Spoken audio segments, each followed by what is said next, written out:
பெண்களுக்கு மாதம் 1000 ரூபாய் கொடுத்தால் வீடு போய் சேருமா என்று தெரியாது என அமைச்சர் காந்தி கருத்து தெரிவித்துள்ளார். வேலூர் மாவட்டம் அணைக்கட்டு தொகுதி திமுக சார்பில் நடைபெற்ற இலவச நலத்திட்டங்கள் வழங்கும் விழாவில் கைத்தறி மற்றும் துணிநூல் துறை அமைச்சர் காந்தி கலந்து கொண்டு நலத்திட்ட உதவிகளை வழங்கினார்.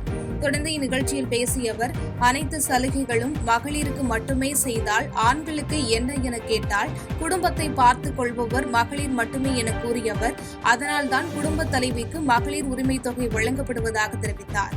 குடும்பத் தலைவர் ஆண்களிடம் மாதம் 1000 கொடுத்தால் அது வீட்டுக்கு சத்தியமாக போகாது எனவும், அதேபோல் பத்திரப்பதிவு செய்தால் பெண்களுக்கு 1% குறைவாக உள்ளது எனவும் கூறினார். போனாலும் அந்த குடும்பத்தில் தவற அது பற்றி 10,000 ரூபாய் கொடுத்தாலும் குடும்பம் நடத்தும், 5,000 ரூபாய் கொடுத்தாலும் குடும்பம் நடத்தும், 2,000 ரூபாய் கொடுத்தாலும் குடும்பம். அதுக்குதான் எந்த திட்டம் குடும்ப தலைவர் ரிஜிஸ்ட்ரேஷன் பண்ண 1% கம்மி, குடும்ப தலைவர் பண்ண ரிஜிஸ்ட்ரேஷன் எதுக்கு? இந்த குடும்ப தலைவர் தான் குடும்பத்தை மக்களுக்கு அப்பதான் நானே உண்டு. அந்த குடும்ப தலைவர் இப்பே மகளிர் உரிமை தொகை உங்க பேர்ல வருது. சப்போஸ் குடும்ப தலைவர் என்கிட்ட வந்துச்சுன்னா அந்த 1000 ரூபாய் வீட்டுக்கு போகுமா? சத்தினா போகுது. தாவேகாவுடன் கூட்டணி குறித்து நாங்கள் எந்த பேச்சுவார்த்தையும் நடத்தவில்லை என எடப்பாடி பழனிசாமி திட்டவட்டமாக தெரிவித்துள்ளார். திருச்சியில் பிரதமர் மோடி பங்கேற்ற அரசு நிகழ்ச்சி மற்றும் தேசிய ஜனநாயக கூட்டணியின் பொதுக்கூட்டத்தில் கலந்து கொண்ட பின் எடப்பாடி பழனிசாமி செய்தியாளர்களை சந்தித்தார்.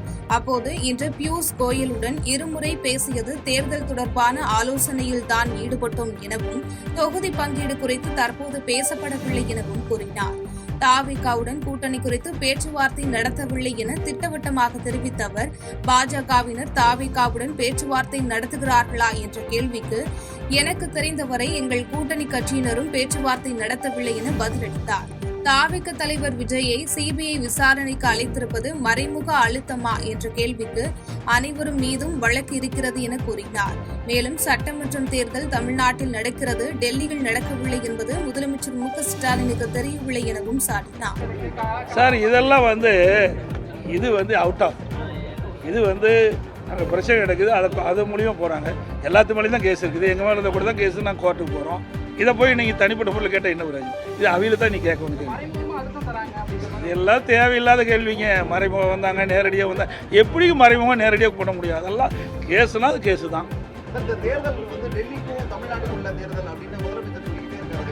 அப்படின்னா முதலமைச்சருக்கு ஒன்றும் தெரியல. ஒரு முதலமைச்சராக இருக்கிறாரு, துரதிருஷ்டவசமாக கையில் கிடச்சிடுது. இங்கே நடக்கிற தேர்தல் என்ன தேர்தல் சொல்லுங்கள்? சட்டமன்ற தேர்தல் இங்கே தான் நடக்குது, டெல்லியில் நடக்குது. புரியுதுங்களா? தருமபுரி மாவட்டம் மாரண்டஹள்ளி அருகே கிணற்றிலிருந்து அழுகிய நிலையில் இளைஞர் சடலம் மீட்கப்பட்டுள்ள சம்பவம் அதிர்ச்சியை ஏற்படுத்தியுள்ளது. தருமபுரி மாவட்டம் மாரண்டஹள்ளி அருகே வசித்து வந்த ரஞ்சித் கடந்த 6ஆம் தேதி காலை வீட்டை விட்டு வெளியே சென்று மீண்டும் வீடு திரும்பாததால் சந்தேகமடைந்த குடும்பத்தினர் ரஞ்சித்தை கண்டுபிடித்து தரக்கோரி காவல் நிலையத்தில் புகார் அளித்தனர். போலீசார் இதுகுறித்து வழக்கு பதிவு செய்து விசாரித்து வந்த நிலையில் தேவகி என்பவரின் விவசாய கிணற்றில் இருந்து துர்நாற்றம் வீசுவதாக அப்பகுதியினர் போலீசாருக்கு தகவல் அளித்தனர். தகவலின் பேரில் சம்பவ இடத்திற்கு விரைந்து தீயணைப்புத் துறையினர் கிணற்றில் அழுகிய நிலையில் இருந்த இளைஞரின் உடலை மீட்டனர். தொடர்ந்து போலீசார் விசாரணையில் கிணற்றில் சடலமாக மீட்கப்பட்ட நபர் காணாமல் போன ரஞ்சித் என்பது தெரியவந்தது. ரஞ்சித் கிணற்றில் தவறி விழுந்து இருந்தாரா அல்லது கொலை செய்யப்பட்டு கிணற்றில் வீசப்பட்டாரா என பல்வேறு கோணங்களில் போலீசார் வழக்கு பதிவு செய்து விசாரித்து வருகின்றனர். கரூர் மாவட்டத்திற்கு 5000 கோடி வளர்ச்சித் திட்டங்களை முதலமைச்சர் மு.க.ஸ்டாலின் வழங்கியுள்ளதாக சட்டமன்ற உறுப்பினர் செந்தில் பாலாஜி தெரிவித்துள்ளார். கரூர் மாநகராட்சிக்கு உட்பட்ட உழவர் சந்தை அருகே நடைபெற்ற பொதுக்கூட்டத்தில் சட்டமன்ற உறுப்பினர் செந்தில் பாலாஜி கலந்து கொண்டு பேசினார். அப்போது அரசினுடைய திட்டம் ஒரு பக்கம், கரூர் மக்களின் வளர்ச்சி ஒரு பக்கம், உங்களுடைய தேவைகளை நிறைவேற்றுவது ஒரு பக்கம் என நம்முடைய மு.க.ஸ்டாலின் 5000 கோடி வளர்ச்சி திட்டங்களை மாவட்டத்திற்கு வழங்கியுள்ளார் என பெருமிதம் தெரிவித்தார்.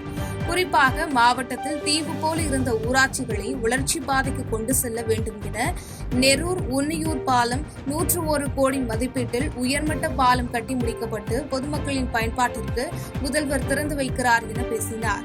அமராவதி ஆற்றின் குறுக்கே ஏற்கனவே 15 கோடி ரூபாய் மதிப்பீட்டில் கட்டப்பட்ட பாலம் கடந்த அதிமுக ஆட்சியில் அந்த பணிகளை செய்யாமல் விட்டுவிட்டனர் எனவும், இதனை அறிந்த முதல்வர் இணைப்பு சாலைக்கு 11 கோடி வழங்கியுள்ளார் எனவும் கூறினார்.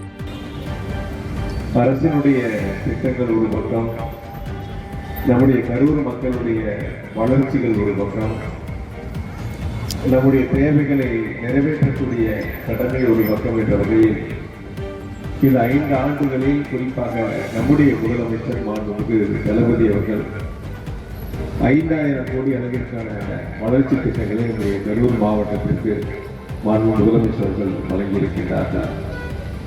குறிப்பாக நாம் சார்ந்திருக்கக்கூடிய கரூர் ஒன்றியத்தினுடைய கிழக்கு பகுதியில் ஒரு தீவு போல் இருந்த அந்த ஊராட்சிகளை வளர்ச்சி பாதைக்கு அழைத்து செல்ல வேண்டும் என்ற சீரிய நோக்கத்தோடு நெரூருக்கும் திருச்சி மாவட்டம் உன்னியூருக்கும் இடையில் காவிரி ஆற்றின் குறுக்கே 101 கோடி ரூபாய் மதிப்பீட்டில் ஒரு உயர்மட்ட பாலத்தை கட்டி பொதுமக்களுடைய பயன்பாட்டிற்கு முதலமைச்சர். செய்திகளை உடனுக்குடன் தெரிந்து கொள்ள கீழ்கண்ட கேபிள் மற்றும் டிடிஎச் நெட்வொர்க்குகளில் எம்நாடு செய்தி தொலைக்காட்சியை காணுங்கள். பாதகம் செய்பவரை கண்டால் நாம் பயம் கொள்ளலாகாது பாப்பா. மோதி மிதித்துவிடு பாப்பா, அவர் முகத்தில் உமிழ்ந்து விடு பாப்பா. அண்மை செய்திகளை உடனுக்குடன் தெரிந்து கொள்ள இணைந்திருங்கள் எம்நாடு தொலைக்காட்சியுடன்.